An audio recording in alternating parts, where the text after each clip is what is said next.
Karena dia baik sholatnya, tidurkan dia untuk menunggu hari kiamat seperti tidurnya pengantin baru.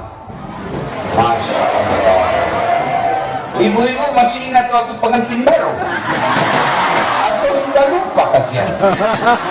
Oh, Masya Allah. Waktu saya pengantin baru, ibu, dari mana anak kau belum merasakan?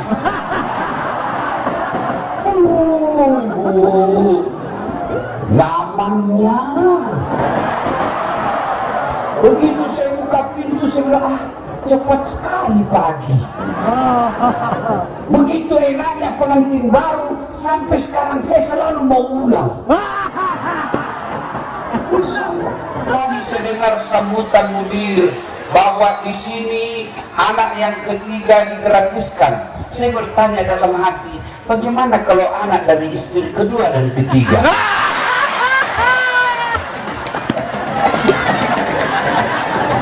Pasti ibu-ibu udah setuju, gak usah nanti terbuka peluang poligami. Jawab saya dulu, ibu. Kalau ibu meninggal, siapa yang doakan? Suami. Kawin lagi.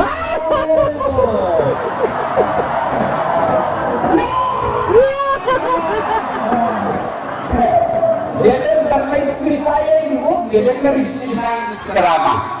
Ustaz, saya dengar kalau suami istrinya meninggal, dia kawin lagi.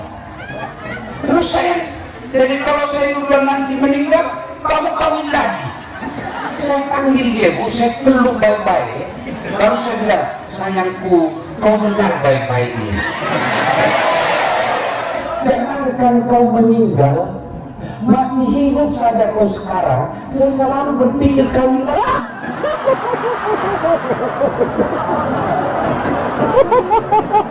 Apalagi kalau kau sudah mati. Kawin lagi taufikul hidayah. Ini bapak-bapak nih. Kalau bapak meninggal, siapa yang doakan? Temanku. Lihat saja di grup WhatsApp. Lihat di grup WhatsApp. Semua kita punya grup WhatsApp kan? Kalau ada yang meninggal, jangankan baca doa, ketik doa saja dia tidak mau. Apa dia kirim? Stiker Al-Fatihah.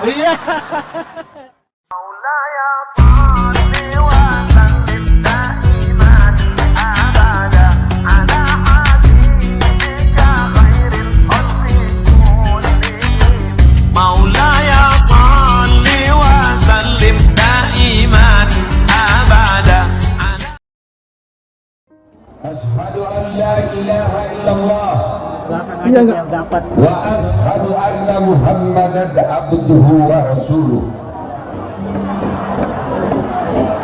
Allahumma salli ala sayyidina Muhammad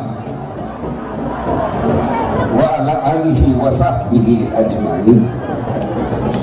Amma ba'd. Hadirin sekalian, tamat SD dulu saya punya cita-cita masuk pesantren.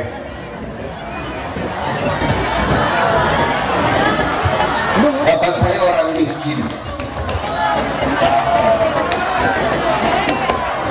Waktu itu pesantren di kampung saya namanya DDI Kabalangan. Saya tidak bisa masuk sebab pesantren waktu itu ada biaya tambahan selain biaya OSIS dan SPP, yaitu biaya makan dan pondok. Saya sempat protes kepada Allah waktu itu. Kenapa kau lahirkan bapakku miskin? Saya tidak mau cita-cita beli motor. Saya cuma mau mondok. Saya mau pesantren belajar agama. Tapi karena tidak mampu waktu itu, akhirnya saya sekolah umum. Tamat SMA, SMP saya merantau ke Makassar, SMA. Tamat SMA saya lulus di Sospol, meskipun cita-cita jadi tentara, karena ceper tidak lulus. Tamat S1 saya lanjut S2, saya diterima jadi dosen. Alhamdulillah dengan izin Allah, tanpa sekolah di pesantren saya bisa hadir di tempat ini.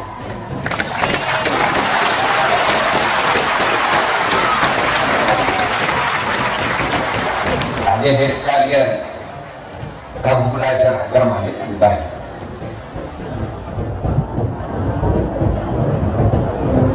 Saya tadi di atas mobil saya melihat, andai saja anak-anak ini yang belajar agama jadi pegawai negeri, insya Allah negara kita jauh dari koruptor.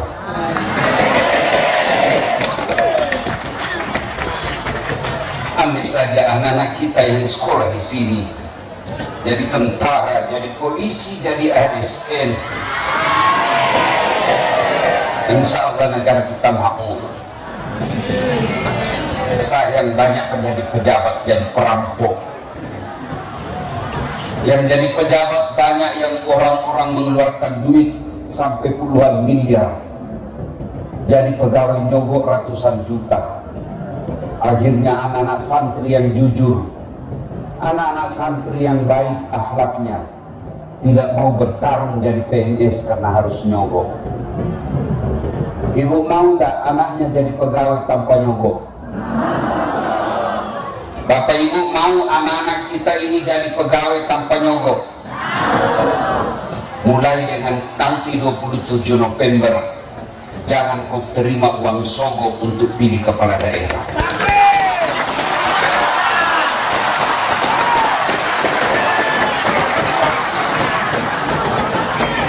Ibu-ibu, saya mau tanya, Bapak, saudara-saudara sekalian,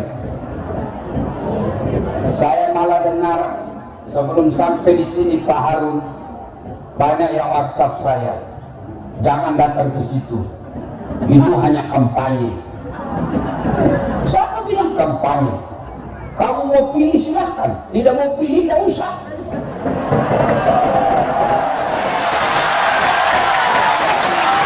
Karena saya dengar kabar siapa yang mendatangkan Ustadz Dasat Latif di Mandailing Natal, dia yang kami coblos. Karena ternyata lama juga orang menunggu-nunggu saya di sini. Padahal saya ini tidak cakep. Lebih cakep Pak Ije. Saya ini pendek, hitam, jelek, tapi saya penuh pesona.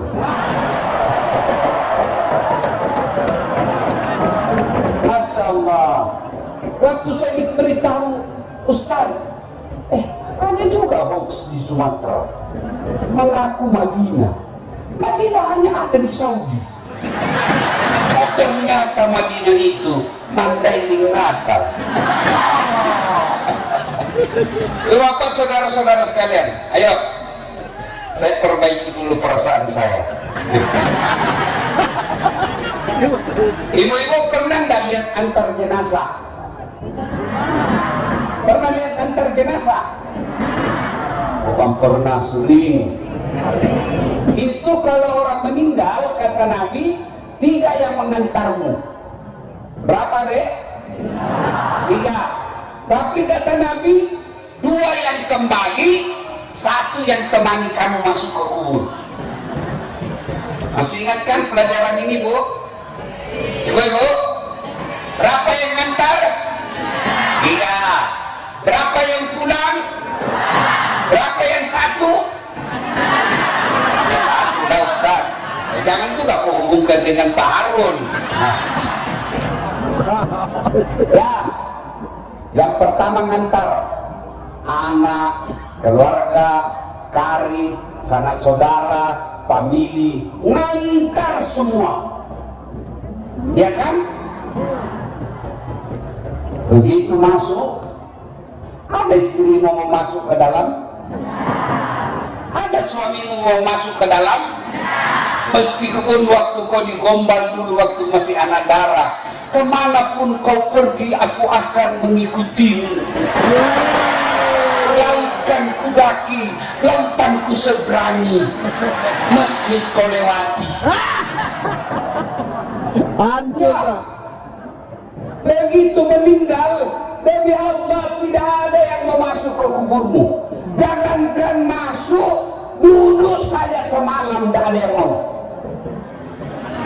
Dan lihat ketika kau dimakamkan, waktu kita dikuburkan, suamimu menangis, tapi dia injak-injaknya kau.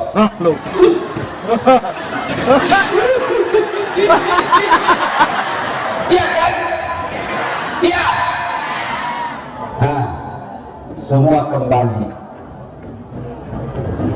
Yang kedua mengantar, apa itu? Tak. Mobilnya Pak Ije, motornya, semua harta keluar, lantar. Ada yang masuk ke kubur? Ada?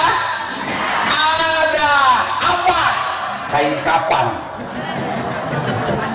Kain paling murah, bukan kain sutra, bukan kain mewah-mewah, bukan kain apa? Kain kafan, kain paling murah. Jangankan bawa handphone, kantongnya saja tidak ada. Ya Bu, nggak mentang-mentang Pak Ijek nanti meninggal, bungkus kain sutra, kasih kantong, titip HP. Enggak, semua sama. Kita bawa apa? Kain kafan. Yang ketiga yang mengantar kita, amal. Amal kebaikan, amal keburukan. Kalau amal kebaikannya banyak, tenang dia dikubur.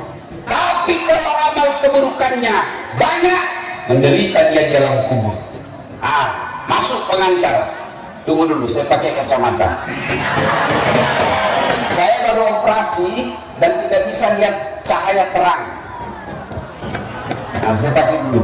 Bukan gaya-gaya ini Bu, memang ini perlindungan. Apa tadi yang satu Bu? Lupa lagi. Apa yang pertama? Keluarga. Yang kedua apa? Harta. Yang ketiga? Amal. Masuklah kita di kubur. Begitu masuk kubur, datang malaikat yang tugasnya interogasi kita di kubur. Dia akan wawancara seleksi berkas namanya. Ya, ada 5 pertanyaan. Kalau sholatmu baik, tidak usah cemas. Semua pertanyaan akan dijawab oleh sholatmu. Datang malaikat, ini orang baik sholatnya. Tanya malaikat, mana muka? Siapa Tuhanmu? Sholat kita menjawab, Das'at, mundur kau. Waktu kau hidup kau selalu rajin jaga saya, sekarang saya jaga kau. Mundur. Malaikat ulang, mana muka? Siapa Tuhanmu? Sholat saya menjawab, Allahu Akbar. Muka giling kepala. Jago ini. Barusan saya dapat. Ditanya lagi, man nabiuka? Siapa nabimu? Sholat menjawab lagi, Ashhadu an la ilaha illallah wa ashhadu anna Muhammadar Rasulullah. Wih, muka tambah giling kepala. Makin jago ini orang. Anak mandainin mata ini. Akhirnya Mungkar berkata, kir. Nakir. Kau maju, saya menyerah. Kata Nakir, sedangkan kau mundur, apalagi saya cuma wakil. Nah, sama lah Pak Ahmad Fauzan, wakil kan? Nah, masuklah kita di kubur. Ketika masuk kubur, kata Nabi, putus semua urusan. Tidak bisa lagi kau sholat, tidak bisa lagi puasa, tidak bisa lagi tabligh, tidak bisa lagi zikir. Tinggal 3 perkara kata Nabi yang bisa menolongmu, yang meskipun kamu sudah jadi tulang belulang, amalmu masih mengalir terus menerus, yang kita kenal dengan amal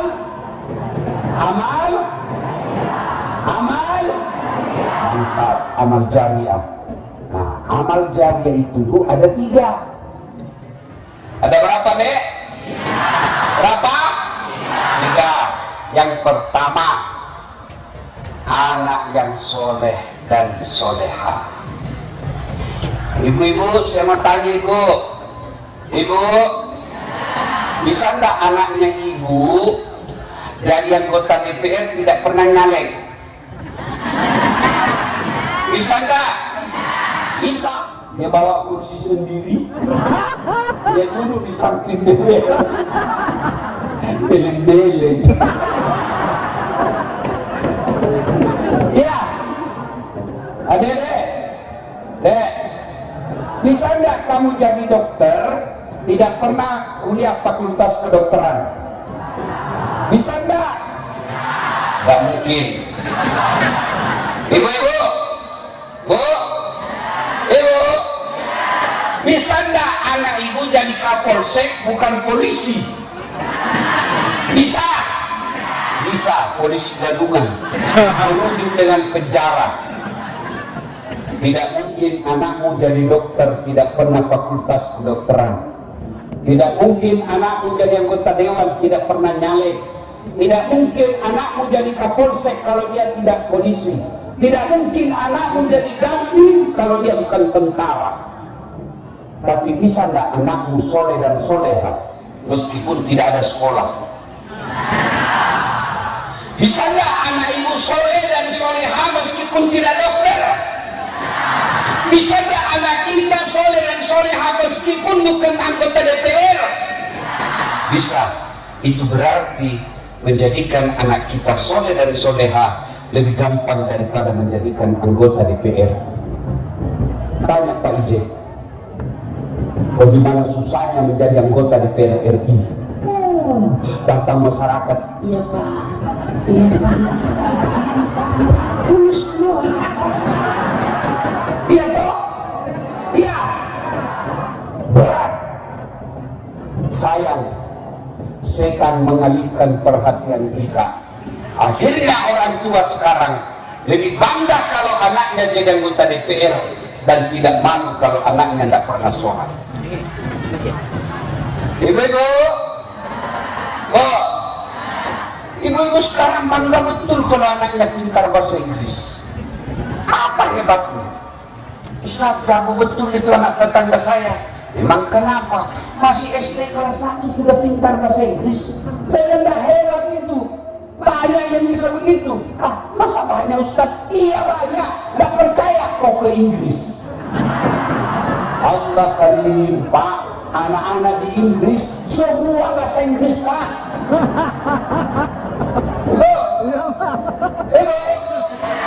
Kalau anakmu pandai bahasa Inggris, memang dia kalau berdoa pakai bahasa Inggris. Oh my God, please help me my mother, ladies and gentlemen.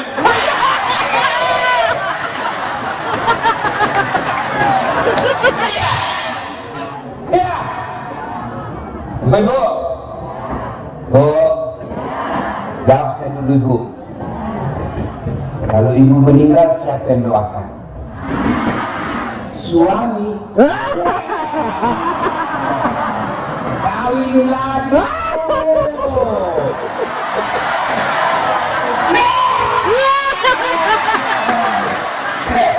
Dia dengar istri saya ibu, dia dengar istri saya ceramah. Ustaz, saya dengar kalau suami istrinya meninggal dia kawin lagi. Terus saya, jadi kalau saya sudah nanti meninggal, kamu kawin lagi. Saya panggil dia, Bu, saya peluk baik-baik. Lalu saya bilang, sayangku, kau dengar baik-baik ini. Jangankan kau meninggal, masih hidup saja kau sekarang, saya selalu berpikir kawin lagi.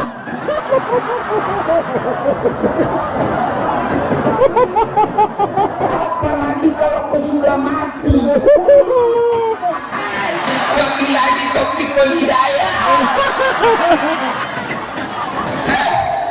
Ini bapak-bapak nih, kalau bapak meninggal, siapa yang doakan? Temanmu. Lihat saja di grup WhatsApp, lihat di grup WhatsApp. Semua kita punya grup WhatsApp kan? Kalau ada yang meninggal, jangankan baca doa, ketik doa saja dia tidak mau. Apa dia kirim? Stiker Al-Fatihah. Akhirnya Munkar Nakir naik ke aras Allah. Ya Allah, ada hambamu meninggal. Saya tanya, man rabbuka? Dia jawab, Allahu Akbar. Allah berfirman, malaikat, ketahuilah bukan dia yang jawab, tapi sholatnya. Karena dia baik sholatnya, tidurkan dia untuk menunggu hari kiamat seperti tidurnya pengantin baru. Masya Allah. Ibu-ibu masih ingat waktu pengantin baru? Atau sudah lupa kasihan? Oh, Masya Allah. Waktu saya pengantin baru, ibu. Dari mana nak kau belum rasakan? Ibu. Nyamannya. Begitu saya buka pintu, saya bilang, cepat sekali pagi. Begitu enaknya pengantin baru, sampai sekarang saya selalu mau ulang. Tadi saya dengar sambutan mudir bahwa di sini anak yang ketiga digratiskan. Saya bertanya dalam hati, bagaimana kalau anak dari istri kedua dan ketiga?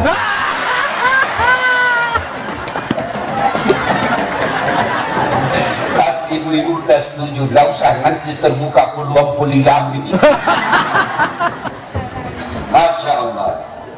Akhirnya Allah berfirman, tidurkan dia karena baik sholatnya seperti tidurnya pengantin baru. Tidur. Berapa lama menunggu? Tergantung berapa lama datangnya kiamat. Guru kita pendiri pondok ini sudah 1100 tahun lebih menunggu di kuburnya. Sampai sekarang masih menunggu. Alhamdulillah ada pesantren seperti ini. Nah, itu kalau baik sholatnya. Kalau tidak baik sholatnya, datang malaikat sudah siapkan godamnya. Dia putar itu godam. Sudah lama kau tunggu bajingan.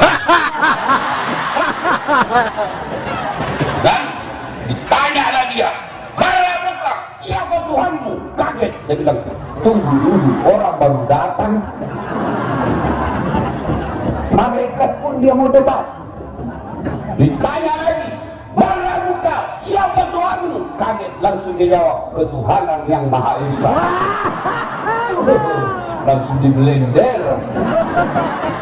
Ya Allah, ada hambamu mati. Saya tanya, mana buka? Dia jawab, ketuhanan yang Maha Esa.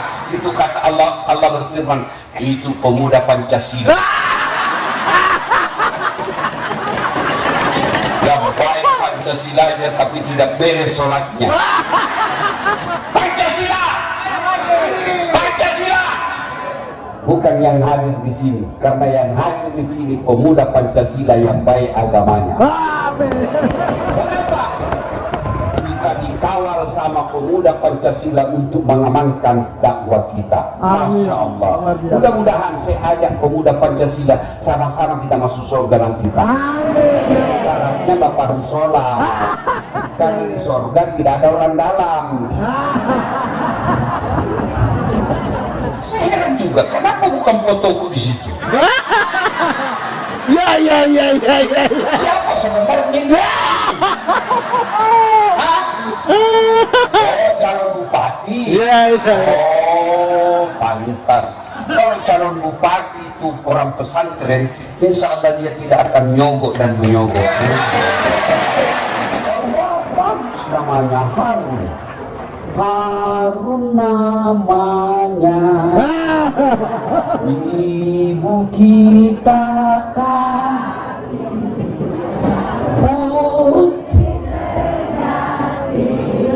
putri Mandailing nakal, Harun namanya. Panas ya Bu? Iya. Kita tes dulu. Ibu-ibu kalau hafal ini lagu ikut menyanyi ya. Oke.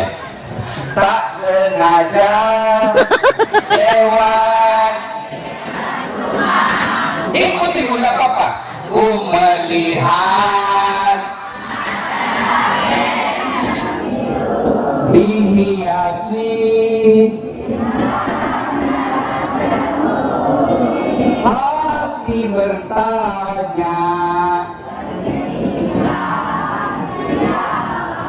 Saya yakin ibu-ibu ini sudah tua semua. Ini lagu zaman dulu. Iya itu. Ayo, ibu, kalau ibu meninggal percayalah anak yang akan doakan kita. Ibu saya dulu waktu saya masih sekolah, kerjanya di kampung, tukang cuci piring kalau ada pengantin. Saya ikut biasa kalau ibu saya cuci piring, kiri bantu-bantu bilas. Basah semua itu kasihan dan sarungnya. Tapi sekarang orang senang kalau ketemu dia. Usianya 86 tahun. Alhamdulillah. Saya bikinkan masjid di Makassar, buku. Masjid Hajjah Sitimah. Ramai orang di sana. Selalu penuh. Bagus, cantik. Pada dulu Hajjah Sitimah tidak dikenal. Di Makassar sekarang selalu orang datang ada status di masjid Hajjah Sitimah. Amin. Kenapa? Karena anaknya dia bisa jadi ubandi. Oke. Ibu, mau punya anak seperti itu? Mau punya? Sini tempatnya. Di pesantren. Biar anakmu dokter, pengusaha, anggota DPR, kalau tidak baik agamanya, tidak ada gunanya untuk kehidupanmu di kubur. Nabi jalan sama sahabat. Tiba Nabi di sini, misal di sini. Nabi bilang, langkahkan kakimu dan cepat semua. Sahabat cepat. Karena Nabi itu tujuan. Balik lagi. Sini. Nabi buru-buru semua sahabat. Nabi bilang, tenang, tidak usah buru-buru. Santai saja. Sampai Nabi tanya sahabat, Rasul, tadi waktu pergi buru-buru, pulang tidak, kok beda? Nabi bilang, waktu pergi itu orang dalam kubur disiksa. Saya tidak tahan lama-lama dengar, maka saya buru-buru supaya saya tidak dengar. Pulang tidak lagi. Kenapa? Allah berfirman kepada yang menyiksanya di kubur, malaikat, wahai malaikat, hentikan siksaanmu. Kenapa? Tidak mungkin orang tuanya saya siksa sementara anaknya lagi membaca Bismillahirrahmanirrahim. Baru baca Bismillah, ibu, baru anaknya baca basmalah, orang tuanya sudah berhenti disiksa di kubur. Ini pentingnya pesantren. Maka ibu-ibu, kalau ibu miskin, anakmu kau sekolahkan baik-baik, doakan anakmu baik-baik, mudah-mudahan dia yang rajamu nanti. Ya Bu, ini kita sudah miskin, rumah kontrak-kontrak, rumah kalau hujan kebanjiran, anak tidak sholat, suami tukang judi, nanti mau masuk kubur tidak ada harapan. Lihat, Bu,